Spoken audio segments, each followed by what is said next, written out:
What I'm going to talk about is the portrayal of multicultural content in Canadian TV and film and the perceived notion of stereotypes in Canadian TV and film. Now, I'm glad that not too many of you yawned when I said multicultural, because it's such a tossed around word that when I see it on TV or something, I'll usually turn the channel and yawn myself. So anyway, now I've been working regularly as an actor since about 1997.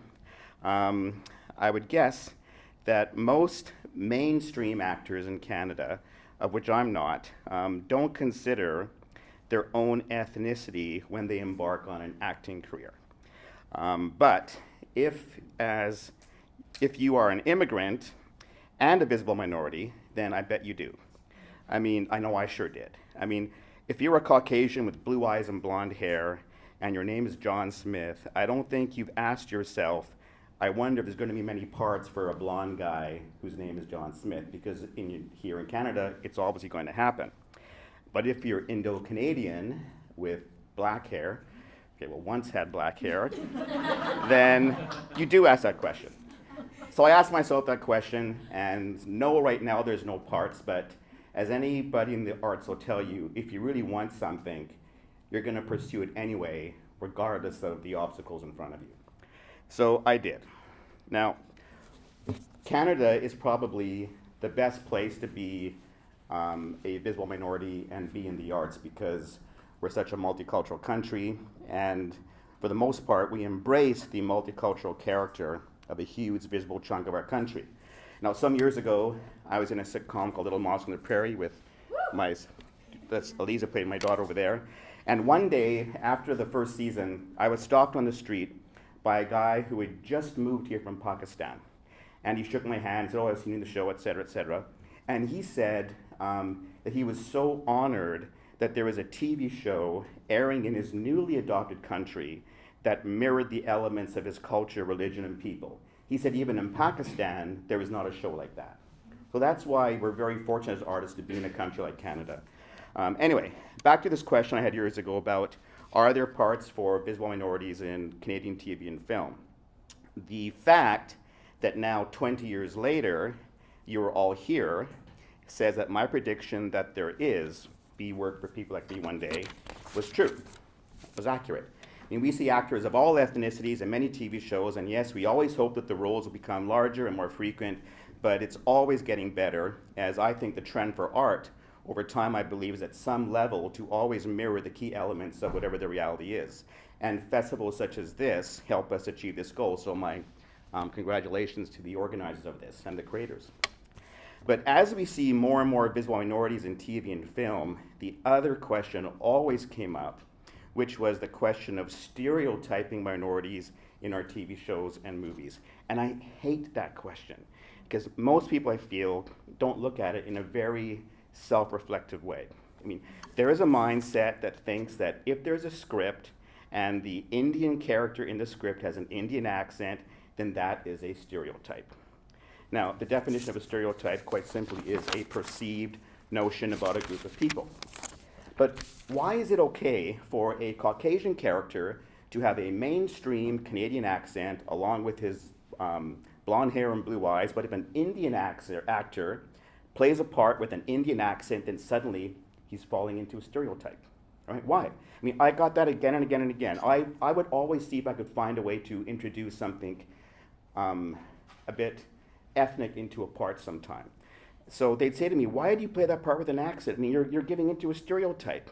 So I asked back, well, why is playing an Indian character and delivering his persona accurately a stereotype?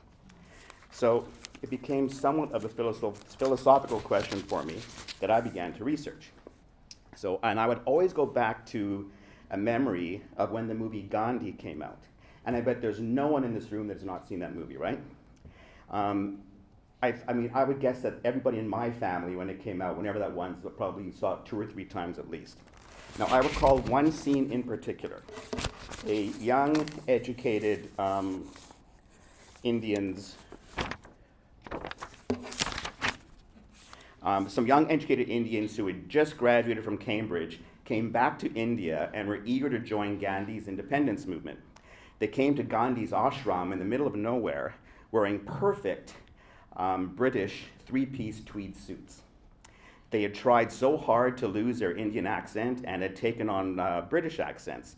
That's kind of like an Anglo-Indian accent, you know, somebody from India but was educated abroad. But what these guys are trying to do is that they actually tried to lose their accent. In England, they actually took lessons to lose their accent. Why? Okay? Gandhi looked at them and said, why are our finest, brightest, and most educated young people adopting every trait they possibly can of our British masters? It's as though these young, educated Indians didn't want to be Indian anymore. It's as though they wanted to be British. But you know what I really think they wanted? I think they wanted to be accepted by the British because for some reason they were ashamed of themselves.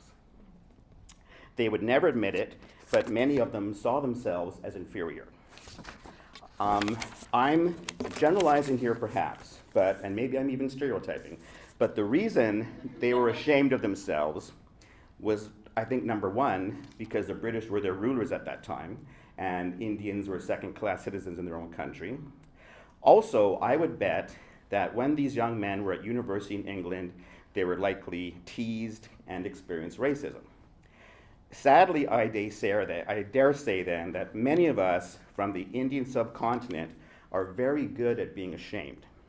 If the British weren't our rulers, then a higher caste was.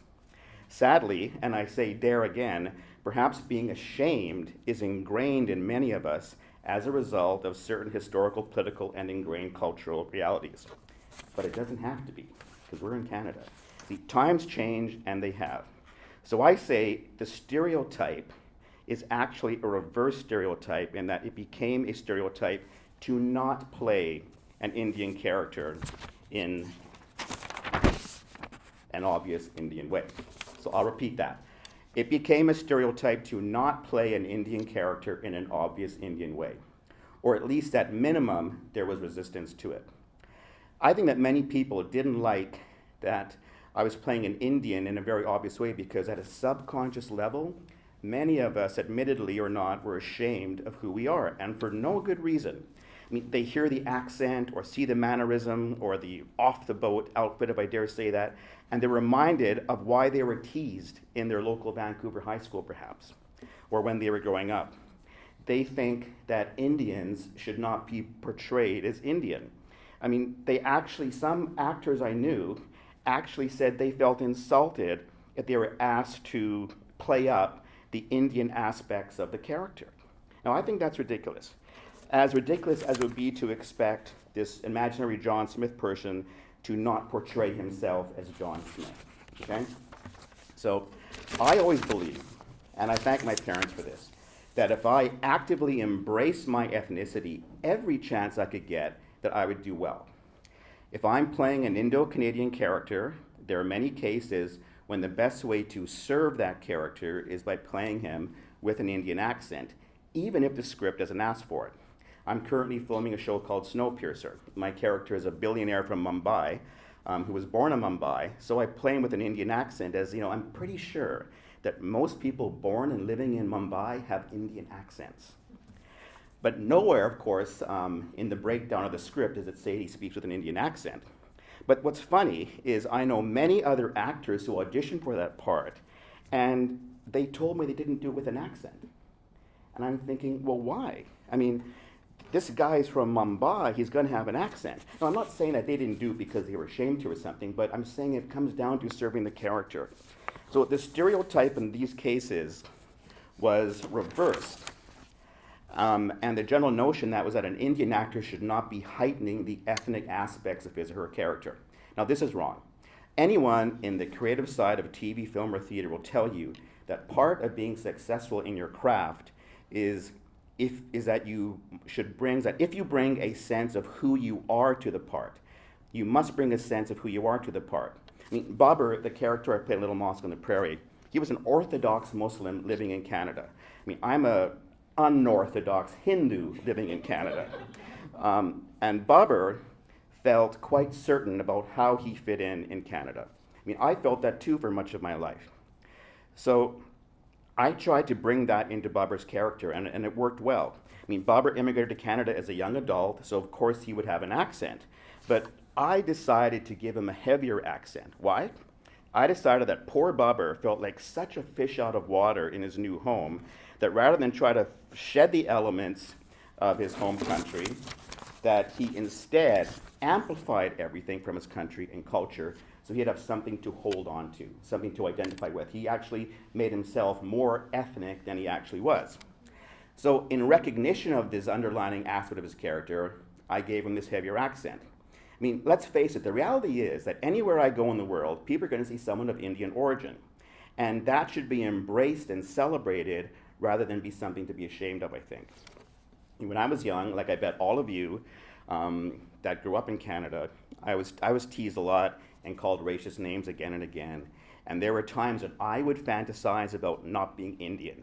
I wished I was someone different. I admit there were times that I was ashamed of myself, and I wish that instead of having a name that very few could pronounce and having brown skin, that instead I could have a name like John Smith and have white skin, blonde hair and blue eyes, and maybe I could be in the basketball team, and maybe a girl would say yes to dance with me at the school dance or something.